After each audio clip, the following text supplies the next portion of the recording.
欢迎收看6小时的财经快讯。第一条是，利率上升并非全是坏处，也有助于增加家庭和企业利息收入。这些收入提振了消费，可能抵消了利率上升的抑制性影响，使经济增长高于预期。接下来，5月份新卡车订单强劲，2家研究公司报告称，北美8级车辆净订单量强劲。接下来这条，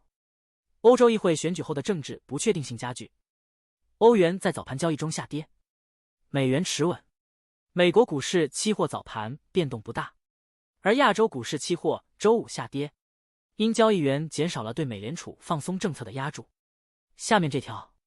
中国旨在通过将未售房屋转变为经济适用房来清理大量库存的努力，不太可能帮助陷入困境的开发商，因为该计划规模有限且价格可能较低。接下来，全球航空旅行复苏，预计今年国际航班将增长 9.7%， 创下乘客人数和燃油消耗的新纪录。尽管环保人士担忧碳排放，但石油行业对此表示欢迎，因为这提振了受疫情打击严重的喷气燃料市场。下面这条，石油价格在 OPEC 加宣布增产决定后趋于稳定，市场人士正关注一系列关键行业报告和美联储利率决议。接下来这条，日本第一季度经济萎缩幅度低于预期，原因是资本支出改善。分析师预计日本经济已触底，但日元疲软和汽车行业中断继续影响经济前景。接下来这条，法国总统马克龙宣布提前选举，导致欧元下跌，美元保持稳定，因美联储会议将于本周晚些时候举行。欧元跌至 1.0764 美元，为5月9日以来最低。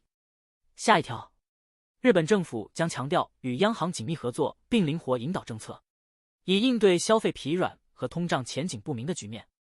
目标是通过将通胀稳定在 2% 左右，创造一个工资持续高于通胀的环境。政府将提交立法，以促进成本的平稳传递，并努力提高工资增长，以应对日元的贬值和生活成本的上升。下一条，由于美国劳动力市场依然强劲，收紧对美联储降息的预期引发亚洲股市下跌，法国提前选举引发政治担忧，加压欧元，美元反弹，美国国债收益率上升。日本央行本周召开利率会议，